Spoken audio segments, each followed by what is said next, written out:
ज्ञानगंगा अभयारण्यात व्याघ्र संवर्धनाच्या दृष्टीने आणखी एक महत्त्वाचा टप्पा गाठण्यात आला आहे। ताडोबा अंधारी व्याघ्र प्रकल्पातून मोना या मादी वाघिणीचे यशस्वी स्थलांतरण करण्यात आले। यापूर्वी धुरंधर या नर वाघाचे पुनर्वसन करण्यात आले असून अवघ्या 6 महिन्यात अभयारण्यात दाखल झालेला हा दुसरा वाघ आहे। मोना वाघिणीला माटरगाव धरण परिसरात धुरंधरच्या अधिवासापासून सुमारे 2 किलोमीटर अंतरावर सोडण्यात आले। प्रतिकूल हवामानामुळे स्थलांतरणाची प्रक्रिया पहाटे पार पडली। कामगार मंत्री ॲडव्होकेट आकाश फोंडकर यांनी मोहिमेचा आढावा घेतला। विभागीय वनाधिकारी यशवंत नागुलवार, सहाय्यक वनसंरक्षक चेतन राठोड, डॉक्टर खोब्रागडे तसेच वन विभागाचे अधिकारी उपस्थित होते। वन विभागाच्या मते मोनाच्या आगमनामुळे नैसर्गिक व्याघ्र प्रजननाला चालना मिळणार असून ज्ञानगंगा अभयारण्यातील जैवविविधता आणि वन्यजीव पर्यटनाला मोठा फायदा होणार आहे। आज ज्ञानगंगा वन्यजीव अभयारण्यासाठी एक खूप महत्त्वाचा आनंदाचा दिवस आहे आणि या परिसरातील सर्व लोकांसाठी खूप आनंदाचा दिवस आहे।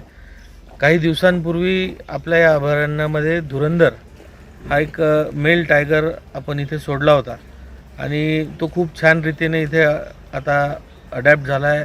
तो या सर्व वातावरणाशी अगदी एकरूप झाला आहे आणि आता त्याला सोबत म्हणून एक वाघीण आज आपल्या या अभयारण्यामध्ये सोडण्यात आली आहे आणि त्यामुळे निश्चित आपल्या परिसरातील या अभयारण्याचं रूप हे पालटणार आहे। आपल्या शिरपेचामध्ये एक मानाचा तुरा खऱ्या अर्थानं आज रोवला गेला आहे आणि या माध्यमातून आपल्या भागातील पर्यटन वाढीस खूप मोठी चालना मिळणार आहे आणि सोबतच आपल्या परिसरातील रोजगार यासाठी नवीन संधी येणाऱ्या काळात उपलब्ध होणार आहे। मी सर्व वन्यजीव असेल, प्रादेशिक असेल, सर्व वन विभागाच्या अधिकाऱ्यांचं सर्वांचं खूप खूप अभिनंदन करतो।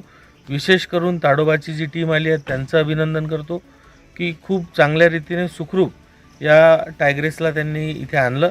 ती आज इथे सोडण्यात आली आणि या माध्यमातून सर्व पर्यटकांनासुद्धा एक मोठी पर्वणी ही उपलब्ध झालेली आहे। मी सर्वांचं खूप खूप अभिनंदन करतो। धन्यवाद। दिशोन्नतीसाठी नितेश मानकर यांची रिपोर्ट।